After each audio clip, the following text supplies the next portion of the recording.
You insurrectionist. Okay, listen. In the imperial capital a few moments ago, we had the first defeat that we've had in a long time, right? You know why? The political class is infected with a malignant cancer. That cancer is bipartisanship, right? You guys remember we met last year. It was before President Trump. It was before the primary, before the general election, before any of these victories came. And all the pundits saying Donald Trump can't win. He can't win the primary. Donald Trump doesn't compromise. All of his followers are a bunch of racist and fascist ne'er-do-wells. What happened in the primary? Trump ran the table, correct? Was there any bipartisanship in Scott Presler going around for the last 4 years and changing the makeup of the electorate in Pennsylvania or in Arizona? Was there any? No. Was there any of you guys going door to door as canvassing and get out the vote for President Trump? Was that bipartisan? It was not. It was highly partisan. Was there anything about the election integrity of folks going in and doing the hard work and sitting around the table and making sure they couldn't steal the 2024 election like they stole the 2020 election? Was there any compromise at all in anything that you all did? No, there was not. It was zero.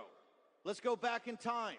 When they stole the 2020 election, President Trump left the imperial capital, came to Mar-a-Lago. And they said, every pundit said, you'll never see Trump in politics again. Trump is finished. Trump is a spent force. The MAGA movement was just a blip, right? It was there for 4 years. It was a surprise victory over Hillary Clinton. And what happened? Right, his polling was down. The only people that went down and saw him from the political class were people to make sure the lion was still in the cage. He had no support except from you. You guys refused to back off. Think about the journey you have been on with President Trump since the election was stolen. Everybody consistently told you that, all the pundits on Fox and MSNBC and CNN, consistently, Trump can't win. Trump's a loser. Trump's people are bad people. The country won't support him, right? Think of the moral courage President Trump had to come back. It is the most, Kennedy wrote a book, Profiles in Courage. That is nothing. You read all the examples. They pale in comparison to Trump. President Trump, when he's back in Mar-a-Lago, when he made the conscious decision not to sit there and just enjoy his grandchildren, enjoy the golf courses, enjoy the empire he built, his wife and the great family, he made a conscious decision that this story is not over, that what they had done is stolen an election, and what they were prepared to do to the country was pure evil.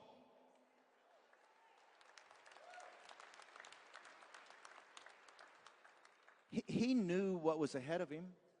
He knew they were going to try to bankrupt him. He knew that they were going to try to destroy his family. He knew that they were going to come after him with lawfare and try to put him in prison. All of that he understood when he made the decision that he would return. He would return and defeat them, win the primary against the Republican Party, and then defeat Joe Biden or whoever the puppets were, the puppet masters in back of Joe Biden. That single act of doing it was the single greatest act of political courage in the history of the country. Now, why did he do it? Because he knew he had you as his back. You had his back. You're the foundational element of this movement. You are the vanguard of a revolutionary movement. Every revolution has had folks like you. The American Revolution had it. That's who you are. You just delivered the greatest comeback, not just in the history of the country, but the greatest comeback in all political history.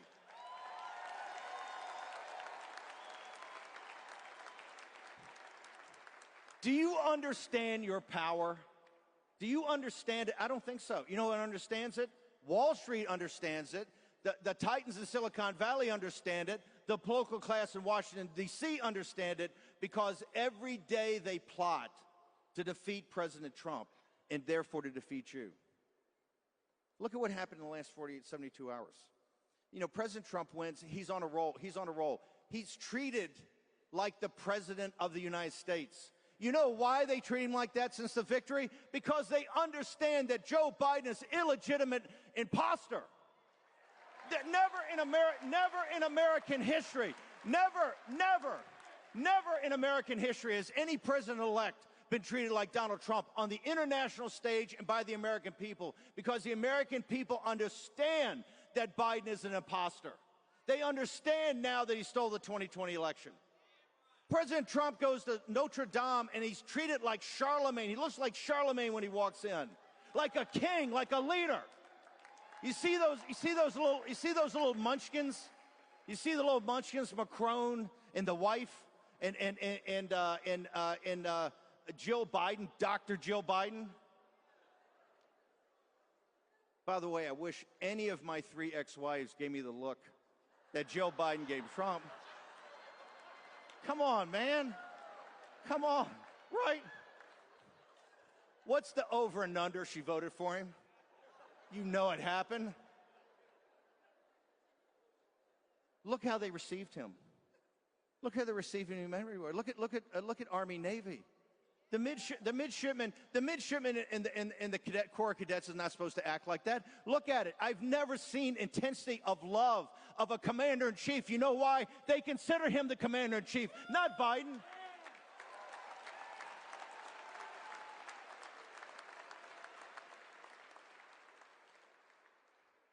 And why is that? Because of you. They understand, and as our message gets out, remember last year, people were doubting, had no earthly idea if he could do this. You didn't. And look at the message that you brought out, going door to door. President Trump at the rallies, right? Look at the coalition we've put together.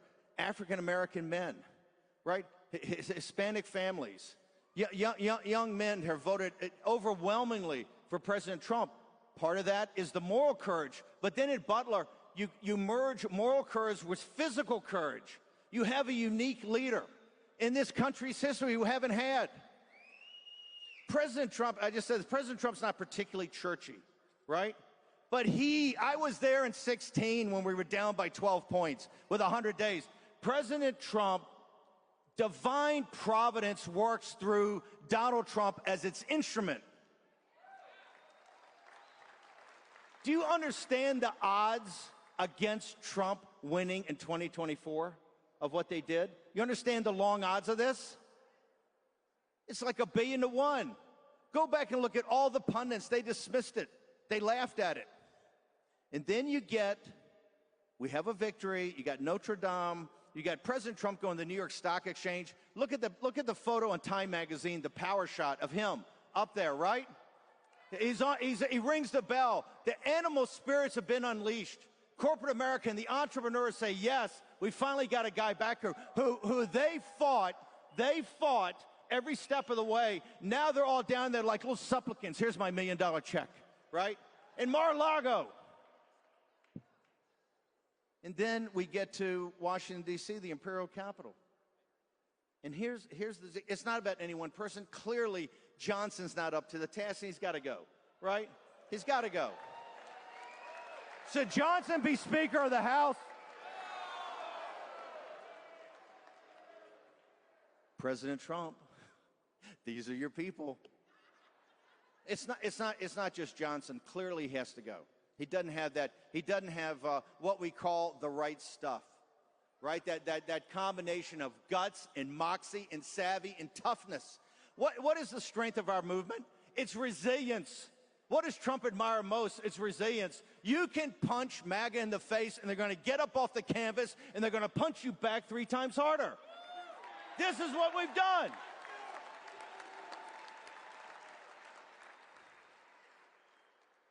Johnson goes to the UFC fights, right? He's on the plane. He's walking in the UFC fight, right?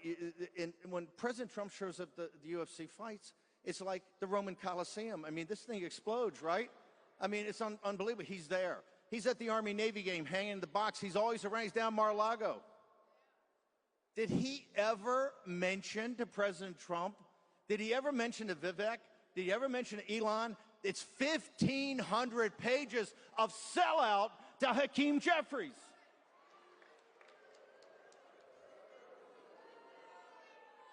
He just stands up in the Capitol a few minutes ago and goes, well, you know, we negotiated this on bipartisan. There's nothing to negotiate.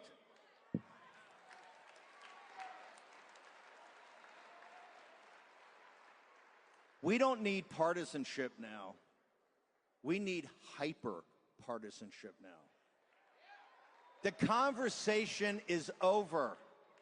President Trump came back from the political dead and on the shoulders of the most powerful populist movement in the history of the world, brought in every demographic, every ethnicity, every gender, and every part of the country, and won a landslide victory, all the battleground states, every demographic, and the popular vote. We have nothing else to discuss. It's only about the execution of President Trump's plan.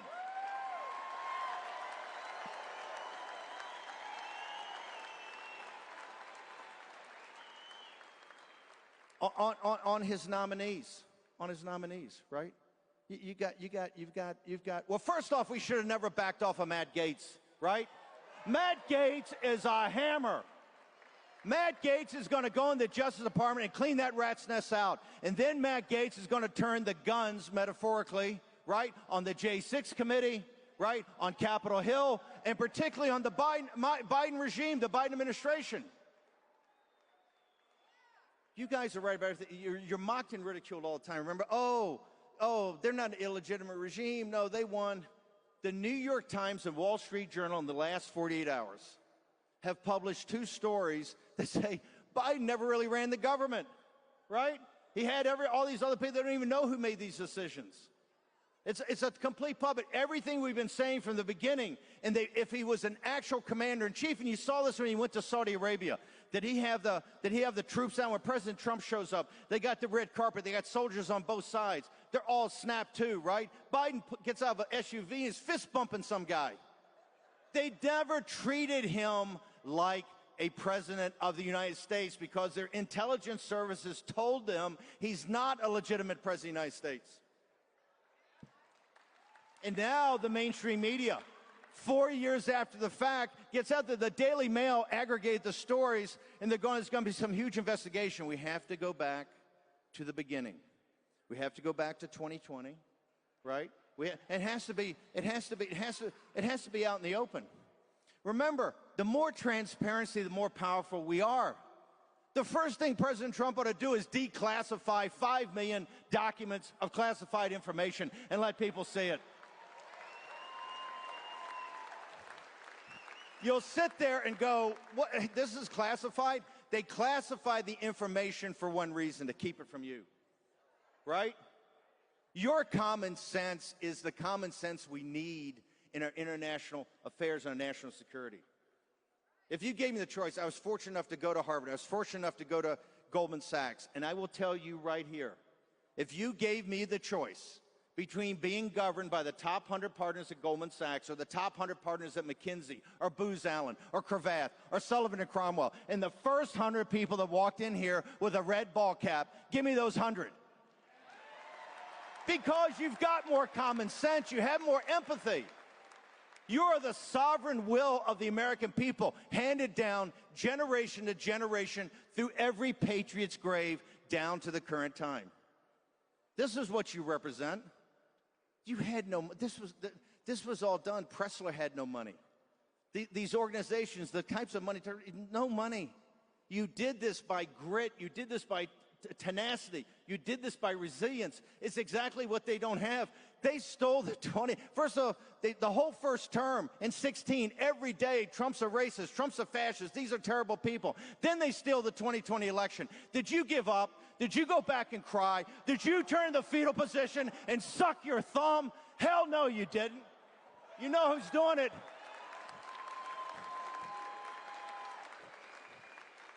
All we hear in the mainstream media is how they have to have quiet time. They got psychologists over at the State Department patting them on the head. They're too tired. There's no resistance because they can't take it anymore.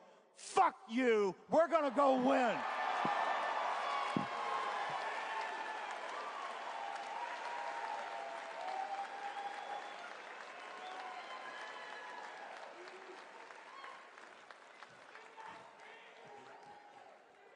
That's my inner convict that just came out. No, I'll be blunt. I find their weakness appalling, right? I find what they tried to do to use state power, to use the media, to use it all against Trump and all the money from Wall Street, to not just break Trump, but to break you. You couldn't have worn a red MAGA hat before out in public. You couldn't let people at work know how you voted. They tried to, they were like neo-Marxists in Russia or Nazi Germany or neo-Marxists. Think about what they tried to do to your life. But underground, there were so many people who said, hey, I like Trump.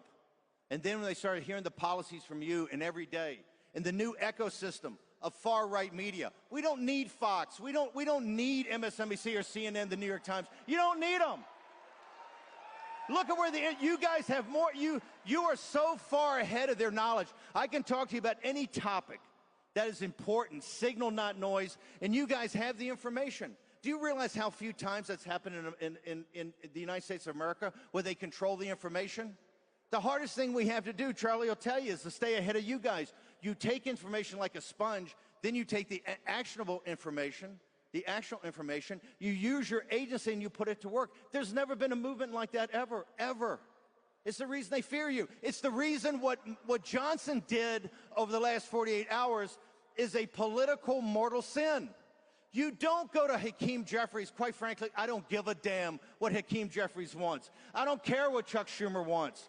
These people are not relevant. What is relevant is the people that President Trump has in office, and what's relevant is the people that he wants in his cabinet. I don't care what they have to say about Pete Hegseth. I don't care what they have to say about Bobby Kennedy. I don't care what they have to say about Kash Patel. I do not care what they have to say about Tulsi Gabbard. President Trump took a bullet to the head, and 4 months later, won in a landslide. He gets the team he wants.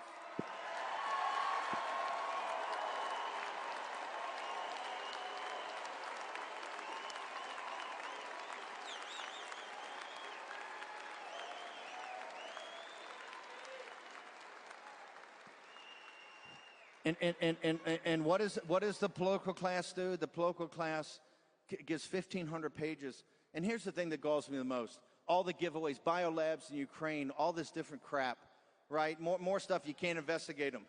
But the worst thing, and to show you what kind of people they are, they gave themselves a pay raise. They gave themselves a pay raise and hid it on page 900. Yo, dude, if you think you deserve the COLA you haven't been paid in 10 years, we're reasonable people.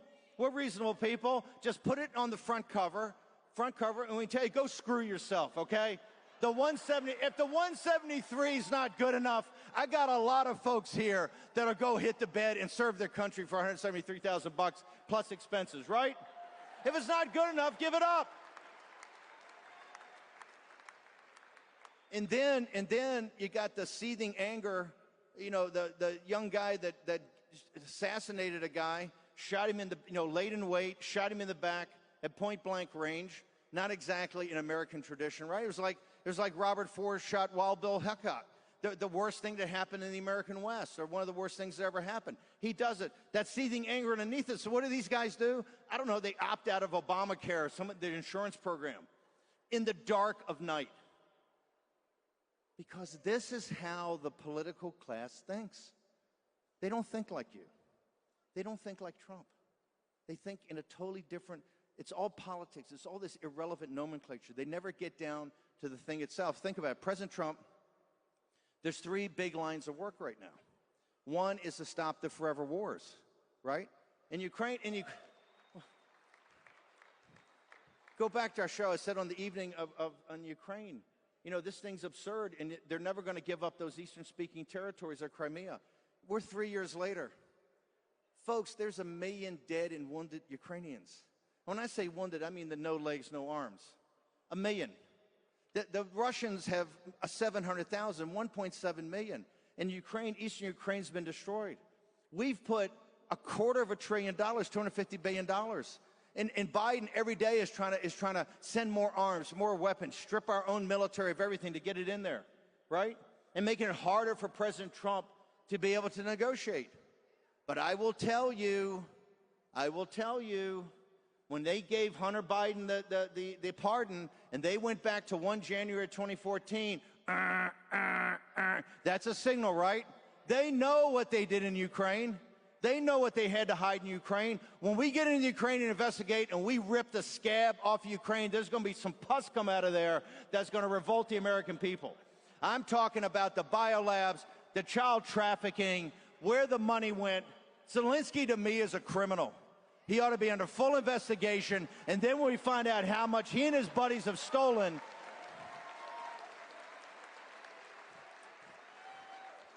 you know who agrees with us? The people of Ukraine. He's only at 16%. If they held an election today, which he hadn't held, it'd be 16%. So President Trump's got the war in the Middle East. Now you've got against, telling Trump, you didn't know what you're doing. You didn't know what you're doing. The Persians are, what, a week, 2 weeks away from having nuclear-grade material to make a nuclear weapon? Didn't President Trump warn us about that? Didn't he stop that? So you got that situation. You have it with the Chinese in the South China Sea. Everything on this war to stop the kinetic part of it is a huge lift for President Trump, and all they do every day is make it worse, right? Then you look at the southern border. You know Biden's illegitimate. Who would allow into their country to organize it, initiate it, and then exacerbate it? Who would allow 12 to 15 million illegal aliens into this country? And they did it to crush the African-American and Hispanic citizens, low-skilled workers. They did it because they wanted those wages to go down to stop inflation. You notice they didn't do this to investment bankers. They didn't do this to lawyers. They didn't do it to the lobbyists in D.C. They did it to the folks in this country, the hardest working folks that could least defend themselves. This is why the message of Donald Trump is resonating. This is why we won in the Rio Grande Valley. This is why we won in South Texas. This is why Trump can get 15,000 people in South Bronx. And if they weren't stealing votes two at a time with handfuls at a time, he would have won New York City. He would have won the boroughs. That's part of the Trump revolution. What we've done is a realignment like 1932, like FDR. There's nothing to stop us but ourselves. So let's talk about that. The biggest issue is the financial and economic, and particularly the debt. And this is what President Trump, he's got a plan. He's got these reconciliations, but you got to line everything up. You got Treasury, you got OMB, you got the work that Vivek and Elon are going to do at Doge, right, to deconstruct the administrative state and take it down, right? Right? The bond market, the global capital markets have taken out the government of the United Kingdom in the last year. And they're about to take out the Labour government. It's taken out the government in Germany. It's taken out the government in France. It's taken out the government in Canada. I think I got pattern recognition here, right? It took out Biden. The inflation that was caused by the refinancing of his debt is why inflation didn't go away. President Trump has got to line them up. It's got to be a close-run thing. You got to be very organized and get on it. And it's going to be incredibly tough. This may be the hardest part at all. And what is Jay Powell's giving us another interest rate cut, but say on President Trump's watch, we're not going to give any, right? Janet Yellen is playing around with the balance sheet of the Treasury every day. They're playing games, whether it's the war, whether it's the debt, whether it's the border and illegal immigrants. They are playing games to make it harder for Trump. They just announced today they got 2,000 troops in Syria. How in the hell did that happen? Because they don't want Trump to be successful. In fact, they said it the other day, but when we relieved the watch in 17, we're sitting down there, we go through everywhere we are. Army, Navy, Marine Corps, Air Force, Special Forces, CIA paramilitary, 150 countries, 150,000 people. What in the hell are we doing, right? This is what President Trump's fighting against. This American empire that the framers of the Constitution, the founders of our nation, warned us about. Don't go overseas for monsters to slay, right? It's not that we don't have allies and we're a nation, we're going to have trading deals and be part of the world. We're not isolationists, but what we are not is globalists. And that's what you've got. You've got these radical globalists that have run this. What? They think because of what happened, this speed bump in the last 24 hours, they think they got Trump now. You watch. They think they got MAGA. it's far from it, okay? When they say we don't back down, okay? We don't back down, we double down, right? We don't retreat, we advance. And we don't surrender, we fight. And that is what's needed now more than ever. President Trump needs you to have his back, because as hard as it's been for the last 4 years, as great as you have been, to be at the vanguard, the cadre at the tip of the spear. The hardest work's ahead of us. You just saw this in the last 24 hours in D.C. They're going to chop block us every step of the way, because your growth as a movement, your power as a movement, President Trump's becoming victorious and efficient and effective with Elon and all the great team he's bringing together. They understand that 2/3 to 75% of this country is MAGA, and they fear that, and they fear you.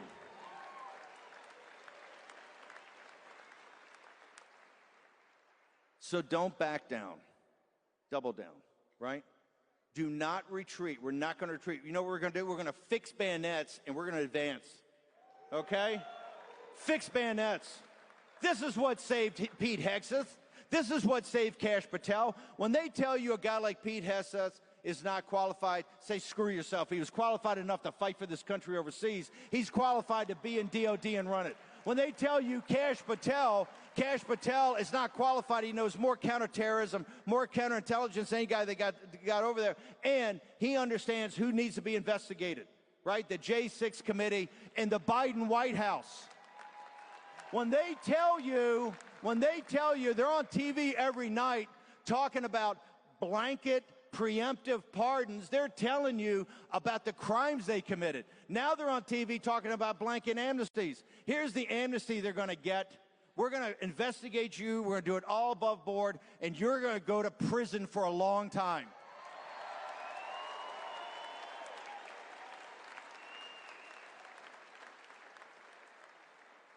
Somebody said President Trump's retribution and his success is going to be the golden age and coming back and great jobs and everything.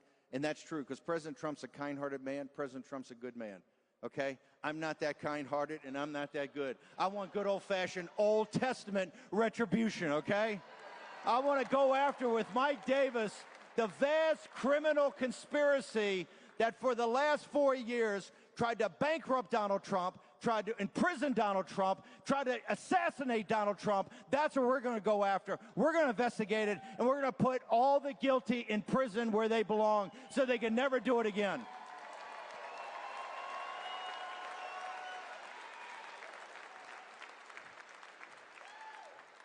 We got a huge fight in front of us, but I'd like who's on my side of the football, right? We got to have Trump's back. We got to fight every day. When in the Napoleonic Wars, they had this thing, you know, Napoleon, very focused. And he had these, his top guys were called the Marshals of France, and there were 12 of them. Okay, and he had them in there one time. It's all confusing. And he said, hey, shut up, focus. When you set out to take Vienna, take Vienna. That's what we're going to do. Take the imperial capital. You guys are going to be ascendant. We're going to get President Trump's program through. And one last thing, Trump 2028. MSNBC, fuck you.